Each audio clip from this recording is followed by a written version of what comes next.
The Blancpain 50 Fathoms is widely considered to be the first commercially available diver's watch, and perhaps the best on the market today.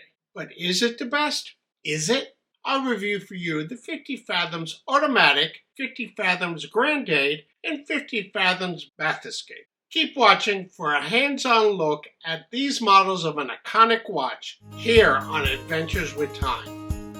In 1953, in their 50th year of watchmaking, Blancpain launched the 50 Fathoms Diver's Watch, beating the Rolex Submariner to the market by just a few months. Since this initial launch, Blancpain has released several versions of the 50 Fathoms. Diver's watches are my favorite type of watch. Not because I'm a diver, rather I think a bezel adds a bit of interest and character to a watch. I believe a lot of you agree with me. Over the years, I've been able to experience many divers' watches, both affordable and luxury. Notably the Rolex Submariner, 2 models of the Glasuta Original CQ, several Ars and Boulder watches, the affordable Nomadic Mirai 401 Pro, and of course my Tudor Blancpain 58.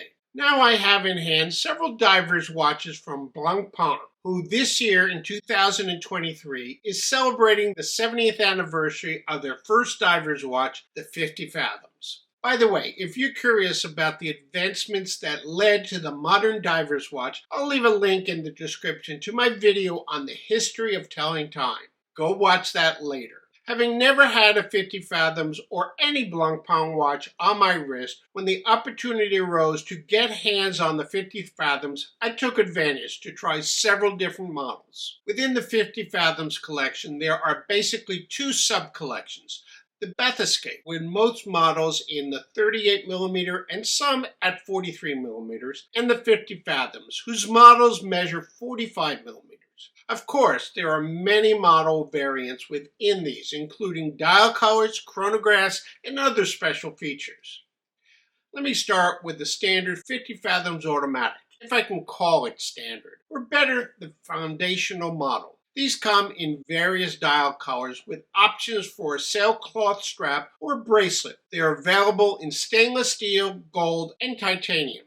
I'll show you examples of both the polished stainless steel and satin titanium models. The stainless steel case is fully polished with just the Blancpain name on the non-crown side. It has a solid, smooth case back to sit comfortably on your wrist and a signed crown with crown guards. You may note that instead of the standard spring bars in the lugs, they have these hex screws to provide greater protection from failure. The titanium case is the same as the stainless steel, except of course for its satin finish and lighter weight. The optional bracelet is also made of the same titanium and uses eccentrics on the links like those used on the Glasuta Original CQ I reviewed. I'll leave a link to that video at the end so you can see how these eccentrics work to provide higher security. There is no mistaking that this is a large watch, 45mm in diameter with a lug-to-lug of 50.6mm and a thickness of 15.5mm. I find that its thickness is exaggerated by the slight conical shape of the case, where the top is wider than the bottom. Do you see what I mean? There are a couple of advantages to the titanium model despite its higher price tag. The satin finish diminishes the appearance of any scratches, and given its size, the titanium case and bracelet will be lighter and more comfortable on your wrist. It has a nice feel with proportions that suit my 7 and 7/8 inch wrist. Those with smaller wrists may find it too large. Hence, try to spend as much time with this watch before making a purchase decision. This black dial model certainly conveys its being a no-nonsense tool watch. When looking at the watch face, one sees 3 distinct sections: the diver's bezel with sapphire rounded cap, the slightly sunken outer dial containing the applied hour indices, minute track, and inconspicuous date window at 4:30. More about this later. And the flat inner dial with white printing. All aspects of this watch are high quality. I've already mentioned the use of screws at the lugs and bracelet links. The rounded sapphire cap on the bezel ensures that there is no chance of scratching the lume over years of use. And the bezel action is some of the best I've experienced, as it is with the crown. Tight and precise. Even the applied indices are top shelf, being composed with white gold trim, an extra touch of elegance you probably wouldn't spot on your own. The only drawbacks I have about this watch is its size, which I already mentioned, and the date window. I'm not a fan of dates that appear on an angle. I understand that placing it at the 4:30 position enables them to use a full set of Arabic hour numerals each quarter of the dial, and for the date to be a bit more inconspicuous. It's just not to my liking, which is why I wanted to see the 50 Fathoms Grande Date. But before that, if you're getting value from this video, please give it a thumbs up so that it will spread to help others, and supporting the channel through the super thanks button. Oh, and if you like this shirt that I'm wearing, take a look at my merch shop where you'll find this and other fun watch-related apparel.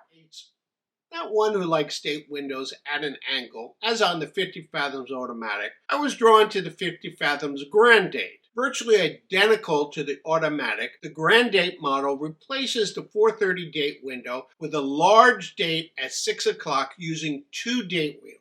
It should be noted that unlike the CQ Panorama Date, the date wheels on the 50 Fathoms Grande Date are on different levels. I'm not sure if this is a result of their position on the dial or an engineering decision. The other observable difference was a design decision to use Arabic indices only for the 12 o'clock position, rather than at each quarter of the dial. I assume this was to create symmetry with the 6 o'clock date window. Also, presumably due to the stacked date wheels, the Grande Date is 0.8 of a millimeter thicker than the Automatic models. All other specifications are the same, except for the movement. The Grande Date uses the caliber 6918B, which is based on the 1315 from the Automatic, but modified to support these 2 date wheels. And here on the Grande Date model, one can see this movement through the display caseback. The Grande Date is available in just a black dial and titanium case.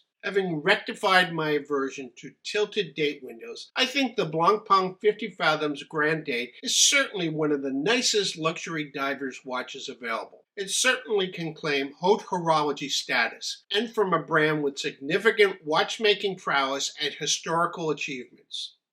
The third set of models in the 50 Fathoms collection is the Bathyscaphe. A little smaller in diameter than the Automatic and Grande Date models, and 2 to 3 millimeters thinner, the Bathyscaphe has less of a tool watch appearance, more sophisticated in its looks, somewhat like a piece of jewelry.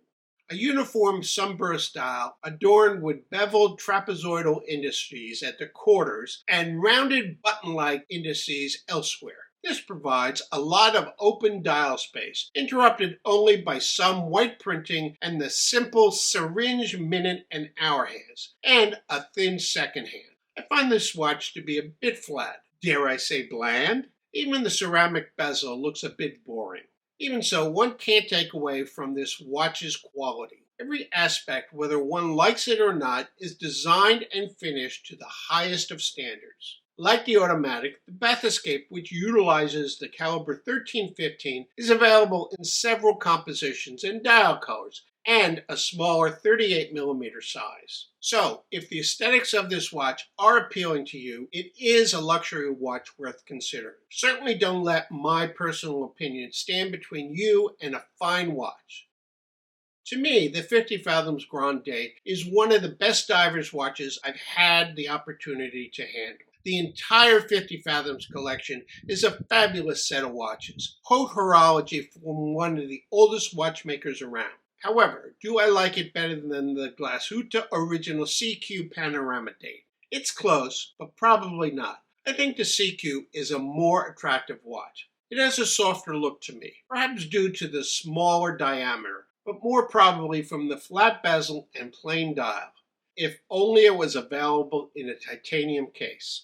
Take a look at my hands-on review of the Glashütte original CQ and the CQ Panorama Date, and let me know which you think is the better watch. Thanks for watching, and I'll see you in my next video.